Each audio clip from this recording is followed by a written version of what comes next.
예, 합참의장입니다. 이번에 경계태세 2급이 발령됐죠? 네, 누가 발령했나요? 제가 발령했습니다. 몇 시에 했죠? 22시 40분에 구두 지시로 했습니다. 그 장관이나 대통령 지시가 있었습니까? 없었습니다. 그런데 왜 북한 사항이 전혀 특이한 게 없었는데 경계태세 2급은 옛날에 진돗개 둘인데 간첩이라든가 북한 사항을 고려해서 하는데 왜 발령했습니까? 예, 일단 먼저 설명드리 아니 왜 발령했어요? 그 북한 사항이 없었잖아요. 22시 30분경에 제가 보고 전화 보고를 받고 이 상황이 무엇인지 판단이 안 된 상태에서 애매모호한 상태이기 때문에 지금 가장 중요한 부분은 일단 경계태세를 강화시켜서 안보를 강화시켜놔야 되겠다. 그래서 제 판단에 따라서 그렇다고 전국에 정군의 경계태세 2급을 해요? 예, 그거는 지금도 제 판단이 지금까지 경계태세 2급 중에 북한 사항이 아닌 가운데 경계태세 2급을 발행한 적은 한 번도 없어요. 이것은 우리 민간에 지대한 영향을 주기 때문이죠. 저도 제가 한다면은 군생활 하면서 사단 정도 하면은 비상계엄을 이해가 가는데. 맞이한 것도 제가 처음입니다. 그래서 제가 판단할 수 군생활을 하면서 할 수 있는 것은 일단 대북부터 오판 모든 문제를 안전적으로 확보를 해놔야 되겠다. 해서 제가 경계태세를 하라고 그 지시를 개변이고 북한 사항은 전혀 이상 없었어요. 안보실장도 퇴근하고 국정원장도 퇴근하고 의장도 퇴근한 사항인데 무슨 계엄을 지원 군을 동원 이번에 정군 비상계엄이기 때문에 정군을 계엄을 지원하기 위한 출동태세를 유지하기 위해서 한 걸로밖에 안 보여요. 저는 그렇게 보지 않습니다. 그렇게 경계태세를 이것은 강화해야지만이 수도 군이 잠깐 경계태세 2급 조건이 안 됐는데 경계태세 2급을 걸은 거예요. 전혀 조건이 안 됐는데 비상계엄도 조건이 안 됐는데 걸은 거고요.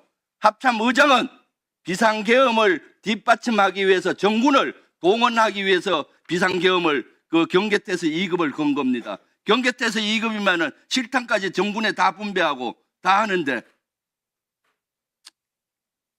그리고 초기에 아까 말도 안 되는 소리 하지 마세요.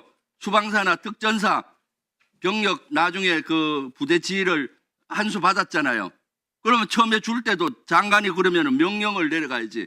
그리고 계엄사 사항실을 합참에 있는 요원으로 해서 20명 구성했잖아요. 처음에. 그리고 그 인원들이 다 파악하고 초기에 합참이 비상계엄의 사항실 역할을 했었고 합참의장은 경계태세 2급을 통해서 전국 비상계엄을 뒷받침하는 아주 핵심적인 관련자입니다. 조건도 안 냈는데 왜 경계태세 2급 실탄까지 분배하는 걸 거세요? 제가 말씀드려도 되겠습니까?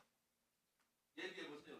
경계태세 2급을 설정하는 것은 제가 기상계엄을 보고를 받았을 때 첫째 물은 거였습니다. 무슨 사항이냐, 무슨 말이냐 그렇습니다. 그래서 특별한 지금 확인이 안 되고 뉴스에 나오고 있습니다 하고 좀 보고를 받았습니다. 그러면은 차를 타고 제가 이동을 하면서 어떤 조치를 먼저 해야 될 것인가, 제가 합참의장으로서 일단 국가와 국민에 대해서 가장적으로 조치하는 게 상황이 발생되면은 보호한 상황은 경계를 일단 강화를 시켜야지만이 군의 이동이라든가 모든 게 통제가 될 수가 있습니다. 그래서 많은 생각을 했지만은 그 생각 속에서 제가 해야 될 수 있는 것은 경계태세 설정과 그다음에 비상소집을 해야 되겠다. 합참 내 총원에 비상소집을 해야 된다.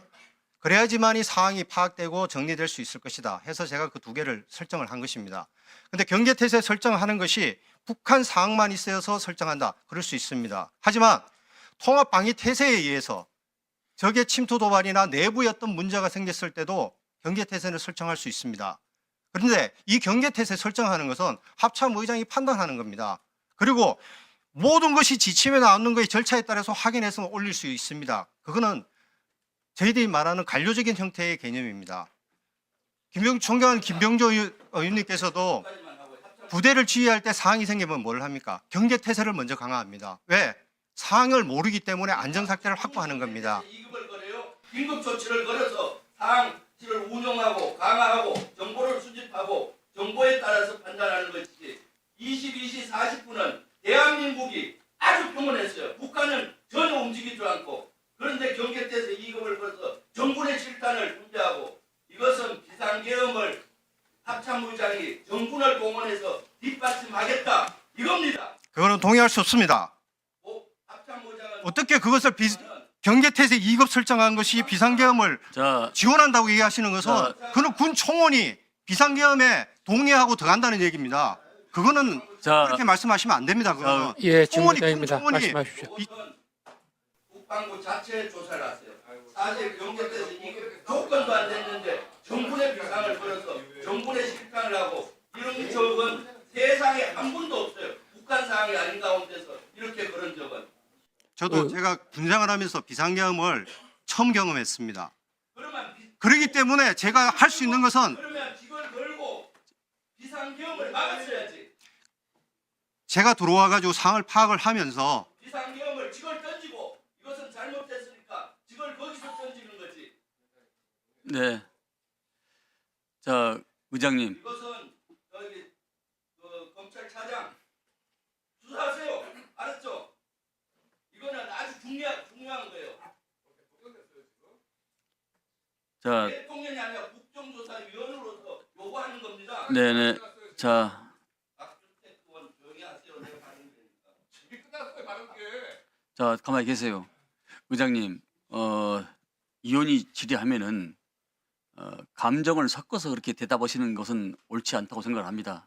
죄송합니다. 네. 하지만은 정군이 비상계엄을 선포를 해서 저 경계태세를 설정해서 비상계엄을 지원하는 것이다 이렇게 얘기하시면은 대한민국 제가 비상계엄을 경계태세 형성한 것이 비상계엄을 지원하기 위해서 비상계엄을 걸었다 이렇게 얘기하면 우리 군인들이 총원이 비상계엄을 동조하기 위해서 행동한 것처럼 비춰질 수 그러면은 있습니까? 이렇게 그건 아닙니다. 이렇게 제가 질문을 하겠습니다.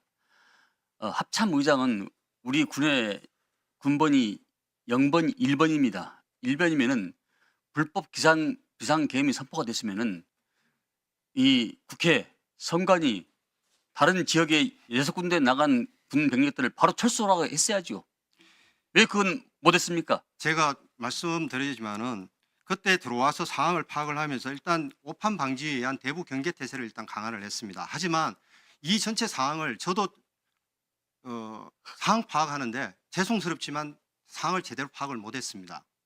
그리고 왜냐하면 부대가 선관위에 나갔다는 부대는 저도 몰랐습니다. 그리고 본인 희화에 계엄가가 있으면은 우리 합참의장께서 당연히 계엄사령관이 되면 불구하고 육군총장이 계엄사령관 됐지 않습니까? 그건 왜 캐치션을 안 달았습니까? 그래서 비상계엄을 계엄을 설정했을 때 계엄사령관이 합참의장으로 한다는 것은 법이 바뀌었습니다. 장성급 장교로 지정하도록 바뀌었습니다. 그래서 저희들이 사무를 계엄과를 가지고 전시에 대비해서 그것은 준비하는 것입니다. 관행적으로 우리 군의 관행적으로 합참의장이 계엄사령을 맞춰서 했던 건 사실이죠. 자, 누가 추가로 합니까?